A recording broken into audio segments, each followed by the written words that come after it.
Darren Fox had one of the best finishing seasons in NBA history. Do you think he can do it again? Does that make him a bust for fantasy drafts? We're talking Sacramento Kings. In today's show, Michael Bolton. Thanks, Josh. It's Michael Bolton here, and it's time for another episode of the Locked On Fantasy Basketball Podcast. Let's get to it. Let's get to it, indeed. You are Locked On Fantasy Basketball, your daily fantasy basketball podcast, part of the Locked On Podcast Network.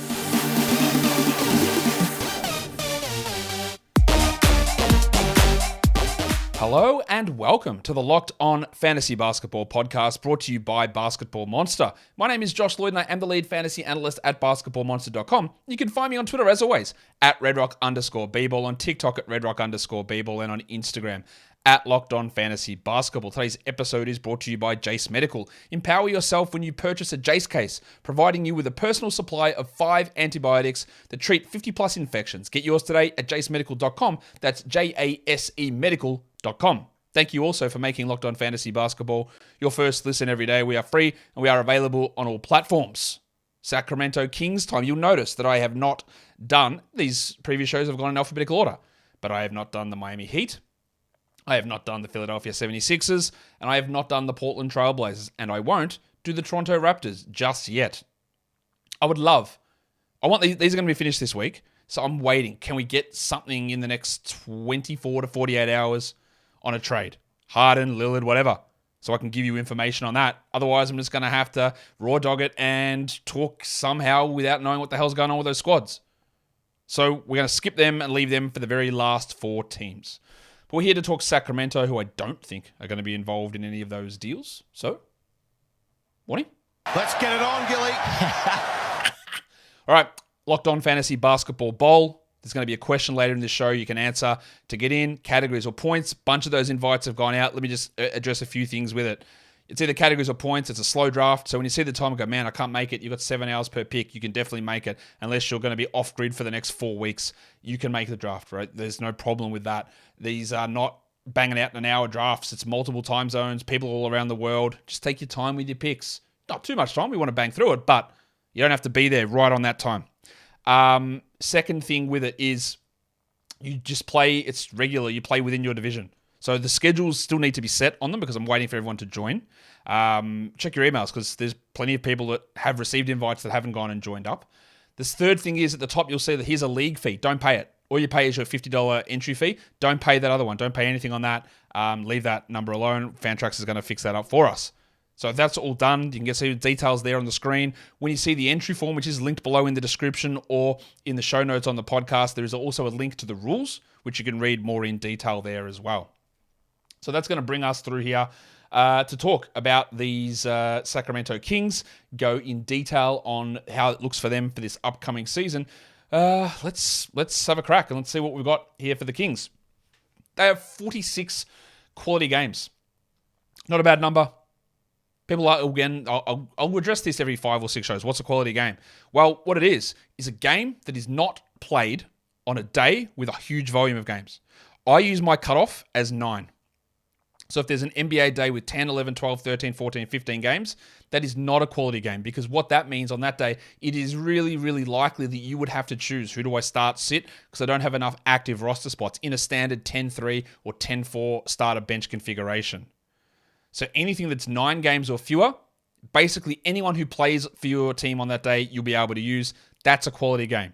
When you do go into Basketball Monster, on a default, it is set at 5. I don't agree with the 5, but that's fine. That's what they've always used at Basketball Monster. I always set it to 9. But that will change depending if you have like 6 starters and 10 bench, then your quality game threshold changes. It drops. The more active spots you've got, the more ability you've got to play players. If you're going 5 starters, 10 bench, then your quality games is probably going to be around 5. That's what a quality game is. It's days where the players don't play on the high volume 11 game Fridays.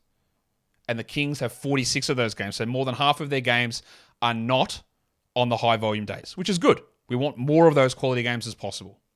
They have 15 back-to-backs, which is the maximum. I don't think that has really any impact here at all unless players get injured. And they have 14 weeks where they play the maximum amount of games in that week. That's about middle of the pack. Not much to really look at there, but they do, when you look at their quality games, solid amount of maximum weeks, and their playoff schedule, it's pretty good. 4-3-4 if you finish 24th of March, but then they have the most games in the next 3 playoff configurations. If you finish 31st of March, they go 3-4-4, that's the most. If you go to 7th of April, Yahoo default, they go 4-4-4, that's the most. If you go to the end of the season like an insane person, they go 4-4-4, that is the most. The Kings, I expect to not be the 3 seed this season and to sort of be in that morass of teams between 4 to 10 fighting for seeding.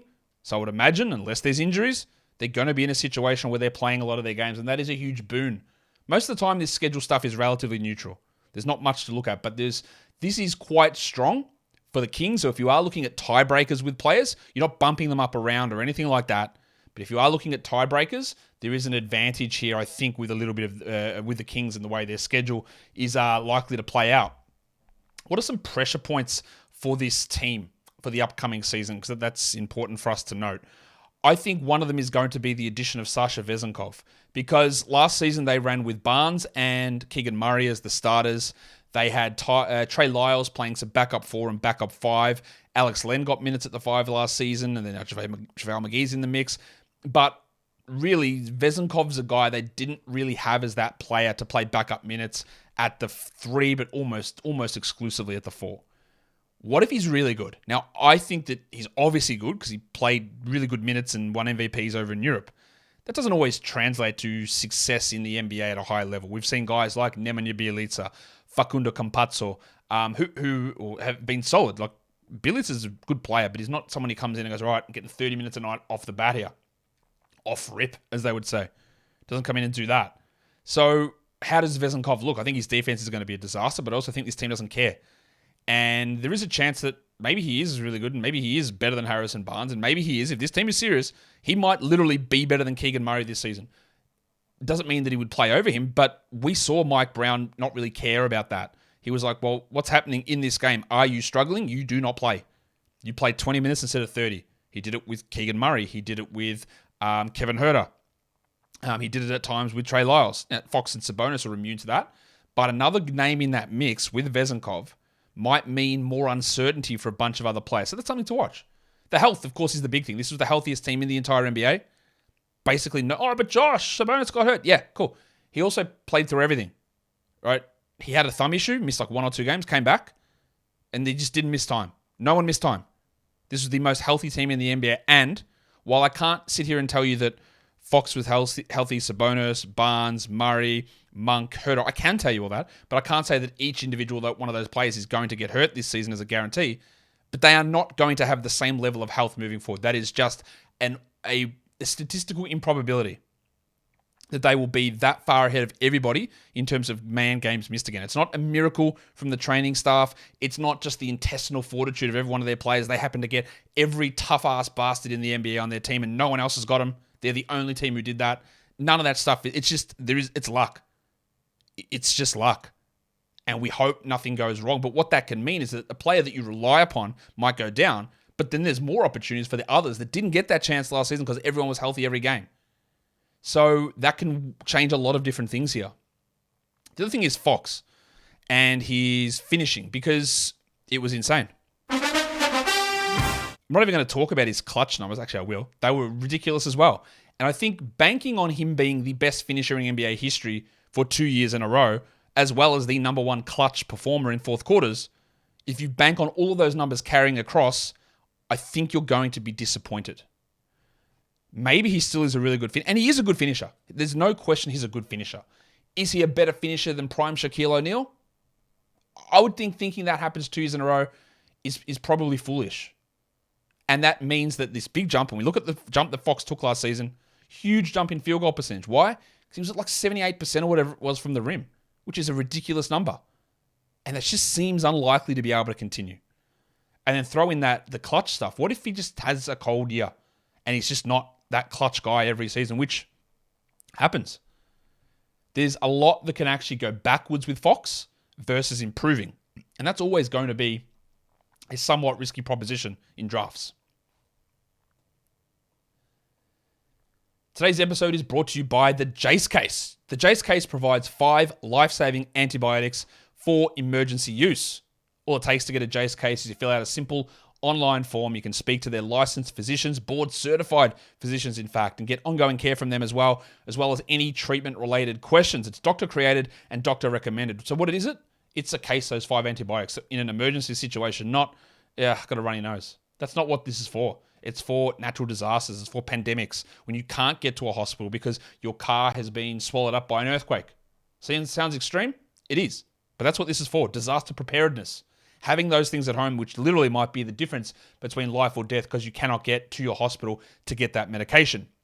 We all want to be able to protect our family and help our family in times of need, and that is what the Jace Case provides, giving you those emergency use antibiotics as well as peace of mind. Because honestly, I hope you never have to use it. I hope you buy it and never have to use it. That's the idea. Jace Case, get $20 off these life-saving antibiotics today at Jase Medical by using the code LOCKEDON at checkout at jasemedical.com. That's JASE medical.com. Breakout candidates. This is going to fly in the face of things that I say later, but as I'll tell you plenty of times, is that breakout candidates does not preclude somebody from being a sleeper, and it definitely does not preclude somebody from being a bust. And that's where I'm at with Keegan Murray. Keegan Murray was someone who, there were plenty of people going pretty hard on him last season in drafts. Again, cards on the table, never would have picked him at pick 4. Never would have done it. Still probably wouldn't do it now in a redraft. But I am higher on him. I had him 9, I think, that year. I've moved him up from there, right? That's all well and good. So you understand that I come from a spot where I didn't really rate what he did. And part of my concern from him coming to college in the NBA was like, I don't think he's ever going to have that offensive and defensive role that he had at Iowa. And that was literally 100% true. He didn't have any of those things. But he was able to be successful.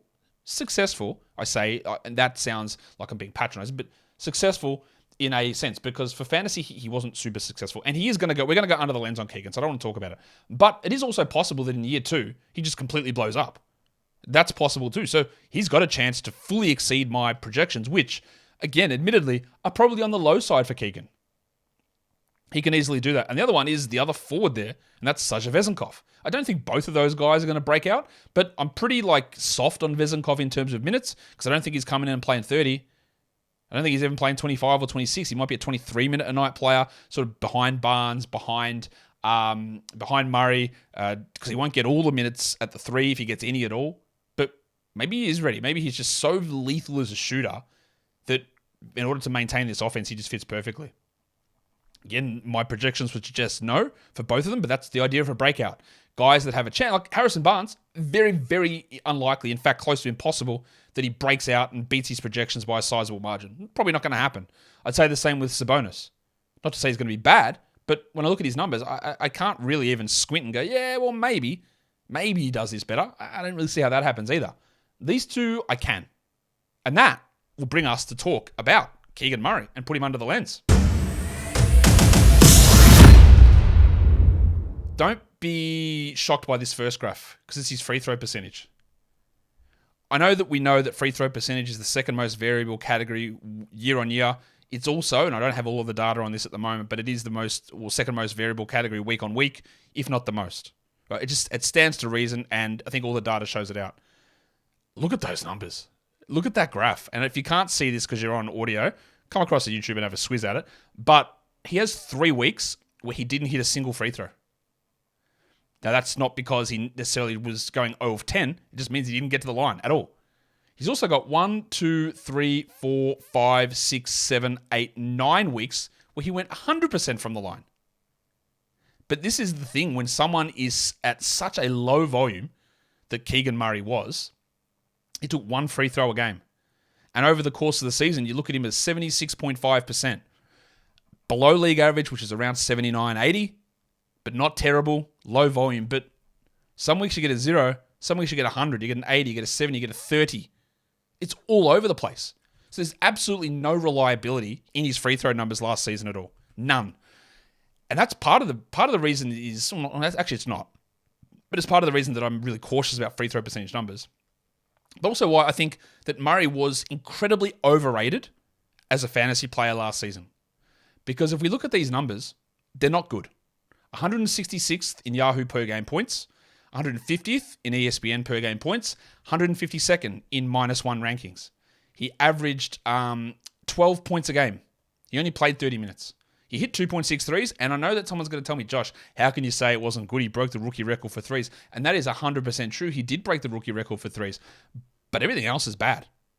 4.6 rebounds, 1.2 assists, 0.8 steals, 0.5 blocks, shooting 45 and 77. That's a true shooting of 60% because of how well he shot his threes. But unfortunately, a default category in fantasy is not true shooting, nor is it effective field goal percentage, even though it probably should be. It's field goals. And he was at 45% and below average on free throws too. So realistically, he gave you one category, threes. And even that at 2.6 is not breaking the bank stuff. It's solid. He wasn't very good. And he was honestly unrosterable for big chunks of the season in either format. That doesn't mean that that's what sticks this season. He can easily be better. Well, number one, you look at him playing 30 minutes a night. That can jump up. There's no question about that. His usage, which was, again, a putridly low number, 15.7%. He was the sixth offensive option on this team, behind Sabonis, Fox, Barnes, Herter, and Malik Monk. Out of their top 6 minutes, guys, he was the lowest in the offensive totem pole. It's a very easy argument to say that he might be third this season, behind Fox and Sabonis. It's still a big leap. He still has to jump over those. None of those guys have disappeared. Maybe Barnes takes a step back. Maybe we see less of Herter. That is all possible. But it's very, very far from guaranteed. So just remember, when we're looking at what Murray did, that record is true and it's a statement of fact, and he did it. Everything else was bad from fantasy. It was well below average, and his production was well below average. And banking on someone to take multiple significant leaps is always fraught with danger. His usage, I said low, started off pretty high. And then as the season went on, they just involved him less, which is the opposite of what you want to see for rookies. He was getting 22%, 18s, 22s, and then at the end of the year, like 13s, 14s. And he did struggle in the playoffs until the last 3 or 4 games against Golden State. So hopefully that's able to flick a few things on. But he ran into the problem with Mike Brown is that if he went out there and missed his first 3 shots, he'd play 21 minutes and he'd never get the ball again. Or he'd come out and shoot 5 of 5 and then he'd just load up. That's part of the reason of his inconsistency. But there was just never enough opportunity for him to do these things on a regular basis. This sounds like I'm shitting on Keegan. It's not. It's just trying to put him into a position of reality versus what he did last season. His minutes consistently rose. That is really strong. Again, it also shows just how few injuries his team had, where he was just constantly getting big minutes, and that is useful. He still only averaged 30 a game, but he was very much present. He was very much there. What is interesting, though? All right, so I've said all these things. I've shown you all these numbers, which are all facts. But if I look at his -1 rankings, totals per week, look at how many actually solid weeks there were. That's part of the issue when talking head-to-head, when we look at averages versus what you're actually doing on a week-by-week basis. Averages are great for a roto format. They're less instructive, I think, for a head-to-head league. Because there are plenty of weeks where he was solid, plenty of weeks where he was bad, and this is the inconsistency I'm talking about. 70th, 50th, 204th, 30th, 70th, 180th, 200th, 150th, 70th. It's all over the place. It's hard to know when to use him, when not to. It did improve as the season went on. So while I am being a little bit negative towards Murray, it's more just, again, setting the expectation baseline. But also, there is some value in him. Like, I'm not suggesting that he's bad or that it shouldn't be drafted. This is a little troubling. The Darko DPM change graph and improved. Like, he was a negative player early. He was on a negative, like he didn't improve early on. Had a little stretch in the middle of the season where that started to improve. And then he went back into a negative slope player, which is not what you want to see from a rookie. You want to see that line consistently being above 0 all rookie season. This does not predict anything moving forward. Actually, that's not true. There's a little bit of predictiveness in DPM. But towards the end of the season, which we saw as his usage dropped off, his impact dropped off, and he became a worse impact player as the season went on. We hope that is able to turn around. I'm not precluding it. Let's look at his basketball index headshot plot. Who is on here? There is his teammate Harrison Barnes. There is low usage power forward Grant Williams. There is fellow rookie Jabari Smith, who also struggled at times with getting enough usage. And then there is another low usage young forward in Pat Williams. The two things I wanted to look at here with him, because we saw in Summer League this year and last season that when he was tasked with being the number 1 guy, he rolled, right? He put the ball on the floor. He did a lot. That's just not likely to be the case, though, on this team. So what I did here was looked at his effective field goal percentage out of isolations when he was that guy that was trying to cook versus a catch and shoot guy. And I looked at his offensive involvement rate. Like, how often did he get used in the offense? And for those of you watching on YouTube, you can see it. For those of you on audio, again, we've got Pat Williams, Jabari Smith, Harrison Barnes, Keegan Murray, Grant Williams. The unfortunate part is that his offensive involvement rate is the same as Grant Williams. 20th percentile in the NBA. Whereas guys like Pat Williams, a low offensive involvement rate player, Harrison Barnes, Jabari Smith, famously didn't have plays run for him. They sit at 40th percentile, 45th percentile. So Murray was just uninvolved. We'd also hope that he was able to be effective as an isolation guy, and he was okay. He was better than Jabari Smith significantly. He was 60th percentile, Pat Williams around the same. Keegan's around 75th percentile in isolation effective field goal percentage. That was well below Harrison Barnes, though. Well below Grant Williams, who was 90th percentile. So part of the reason I would suggest that he didn't get a lot of those options was he wasn't like blowing us away with efficiency. Barnes doesn't get many of those opportunities, but he was good at them. Murray was all right. He wasn't bad, but he wasn't like, wow, he's blowing us away. He's got to have more of these one-on-one cooking opportunities. This can all very easily change in year 2, but that level of just do nothing on offense is not a great sign for fantasy. That makes him, again, behind Pat Williams significantly and equal to Grant Williams. That's not a great spot to be. And I don't really think you can argue too much with that.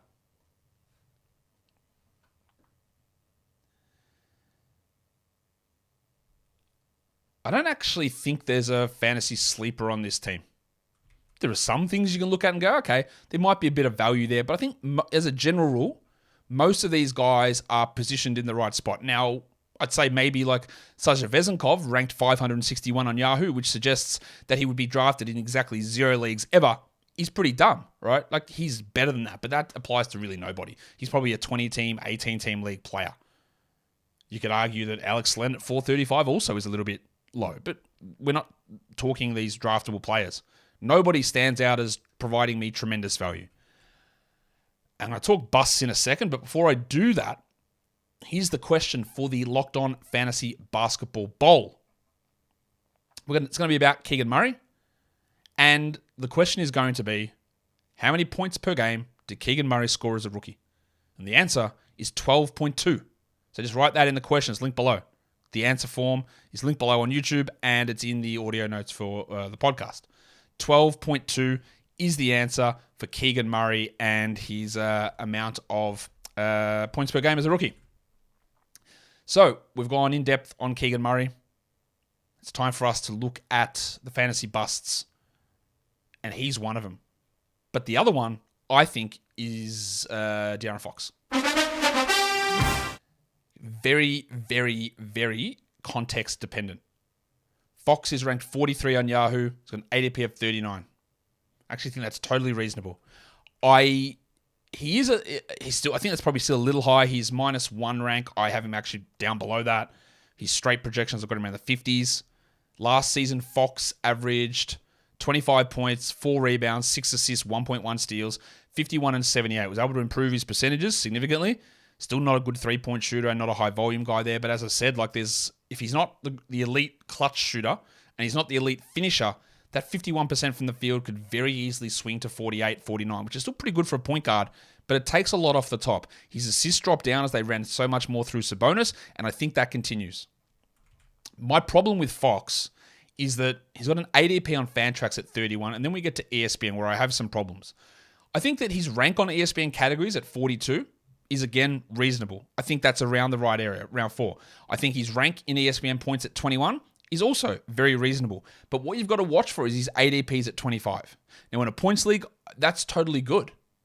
But if you're in a category league and you're taking Darren Fox at the end of the second round, that's pretty bad. Now, this is not just a bust in general. There's just very specific things that need to be talked about. And the same goes with Keegan Murray, because he's ranked at 123 on Yahoo. He's got an ADP at 106 and a Fantrax at 105. And while I've just showed you there was some concerning things for his rookie year, I actually do think that he jumps up and becomes at the very least the fourth, or at the very least the fifth offensive guy, maybe fourth, ahead of Barnes, and maybe he jumps ahead of Herter. He also might not. I worry that the rebounds, assists, steals, and blocks have no chance of coming, which reduces some of his fantasy value. But if you're taking about 106, while there is still a significant leap for him to get there, I don't think that's a disaster sort of a move. I think that's okay at that area. It's not bust territory. My problem lies on ESPN, where he's ranked 71st for 9-cat leagues, 76th for points leagues, and he's got an ADP of 91. Remember, he was like 150th on ESPN points leagues. He was 150th in category leagues. That's an 80-spot jump. There is just no way. In fact, he might actually be my thumbnail picture for tomorrow's points league bus show, because it's just playing with fire, trying to expect that level of improvement for a guy where there's not like a clear pathway opened up in front of him. More minutes, sure. And again, this is not a shit on Keegan thing. It's just I'm trying to show you some of the areas of fact regarding his game. And while there is a lot of improvement there, you're banking on a lot to change. There's no injuries for this team heading into the season. Sabonis and Fox had Sabonis had that injury from about November. Fox did hurt his arm in the playoffs, but he's good and ready to go. And then we're looking at the trade options. I didn't really see one, but I've had to put anyone. I'll put the pencil Harrison Barnes.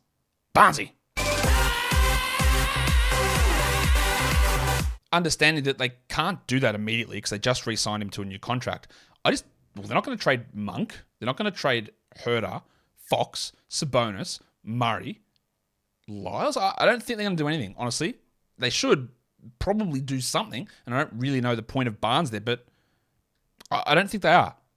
It's pretty critical of their front office in the offseason, giving away a first-round draft pick and Rashawn Holmes for nothing.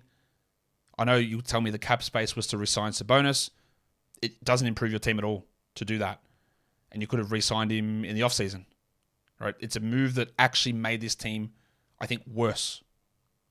Not that Holmes was going to play, but you gave him up for free and Omax Prosper for free. I didn't like that. And then I also didn't love prioritizing Harrison Barnes to come back. But if they are trading him away after he's eligible to be traded, maybe they bring wings back. But I don't think they're going to do anything. Contract year guys, 3 unrestricted free agents, Monk, Len, and McGee, who just signed. That meant they waived Neemias Queta, who signed with Boston on a 2-way, and they waived Nerlens Noel. McGee's the third-string center, fourth-string probably behind Len and Trey Lyles. And Monk's someone to watch, because if Herter gets hurt, if Fox gets hurt, he will be a 12-team league player. And in a deeper league scenario, stashable scenario like the Locked On Fantasy Basketball Bowl, Monk's a draftable guy. Otherwise, he probably isn't. There just isn't enough playing time for him there regularly. Monk last season averaged, what did he average? 22 minutes a night, 14 points, 4 assists. Those assists are nice, the free throws are nice, but not enough playing time. But I said they were amazingly healthy. So if someone gets hurt 30 games and he plays 26 a night, when he is a very clear 12-team league player. Len would be someone that you would look at if Sabonis got hurt. Kessler Edwards is a restricted free agent. I like Edwards, but he's just not going to be any sort of fantasy impact player. What are the rotation risks? Well, what do they do with the Monk and Herter scenario? Because there were plenty of times last season when Monk outplayed Herter. I don't think Monk's going to overtake Herter as a starter, but there could be times when he just plays more minutes. I don't think that Barnes, Monk, and Herter on this team, they might all project at like 130th, 150th in rankings. I just don't think there's any upside in any of them outside of Monk in case there's an injury. Herter, reasonable. He's very up and down with his shooting, but he provides threes and not much else. Barnes, just stock standard average, who gets you no defensive stats, limited upside, minutes downside. I don't think that Herter and Barnes are worth drafting in a 12-team league. You might draft them in round 13 and you look at overall team's average and it makes it look better from a projected standings perspective. But in terms of team building, they're the guys you're going to drop immediately to grab that fly guy. And if someone drafted that fly guy ahead of you, well, you don't have the opportunity to get him. So I just don't see the point of drafting someone. Those sort of players appear all the time. There'll be that sort of random guy who's around that mark all year. So I don't think there's any worth in drafting them. The other rotation risk is if Vezenkov surprises and takes minutes away from Barnes or maybe even Murray or shot attempts away. And he moves. That's it. Another risk with Murray. We assume that he's going to go from 6th offensive option to 3rd. Well, you're actually adding Vezenkov into that mix. So that's another offensive guy that's going to need shots. Where the hell does he fit in there? They're all questions. The permanent monsters on this team, Malik Monk's one of them. If he was to play 30 a night, he'd blow up. He'd be fantastic. And the other one to watch, just more from a dynasty perspective, is Jalen Slauson, two-way guy out of Furman. Big steals and blocks guy in college, out of position sort of weirdo. I don't know if he's going to actually be able to translate it to the NBA, but it's just a name to watch. See what he does in the G League as well. The depth chart. The guards are Darren Fox. They're going to start him. And then behind him is Davion Mitchell, who I really do not have faith in as a long-term player. His offense just struggles so much. He's pretty good defensively, but he's short. The shot's inconsistent. And I think that if Fox was to get hurt at all, that Monk would be the guy that I would want over Mitchell, even though Mitchell would still be worth grabbing. There's Monk there as a guard. There's Keon Ellis, and then two-way guys, Keon Ellis and Jordan Ford as the other guards. You've got Kevin Huerter as a wing with Chris Duarte, who I haven't even mentioned yet, but there's my first mention of him, and Colby Jones. Where's the cheese? As for Duarte, really quite poor last season in Indiana. You know that I was very down on him as a draft pick. I think he's had like a 10-game good stretch in his career, and that was the first 10 games of his career, and he struggled after that. He should be in the rotation here, but Fox, Mitchell, Monk, Huerter are all going to be ahead of him. So it's going to take multiple injuries, and even then, I really don't see him being any sort of fantasy asset.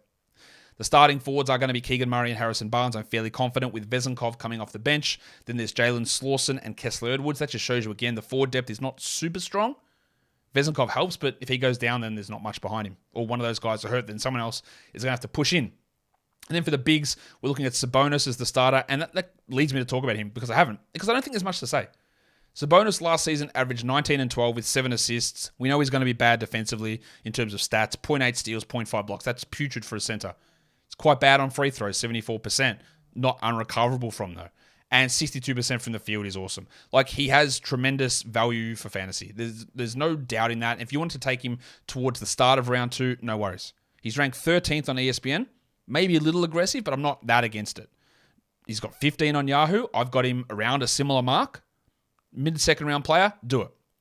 He was a guy that I took at the end of round 2 last season, and that worked out pretty well for me. And I haven't talked about it much because I don't really see much changing for Sabonis for this upcoming season. If we look at what Durant and Bazemore do, if you want to ask again what Durant is my attempt to try and change the way that we look at rankings because of some inadequacies, I think, in traditional Z scores. Going to be testing it out this season to see how it plays out. Durant does drop the value of Fox and Sabonis a bit, and it does increase the value of Murray. That's something to watch. Bazemore, which is my dynasty metric, which hopefully we get out in the next 3 or 4 days over on Basketball Monster, which can use whatever sort of scoring system you want. It has Keegan Murray as a top 60 player. So while I have given a lot of negatives about what I expect from Murray this season, or maybe just calm our farm down, long term, I do think there is value in him, pretty clearly.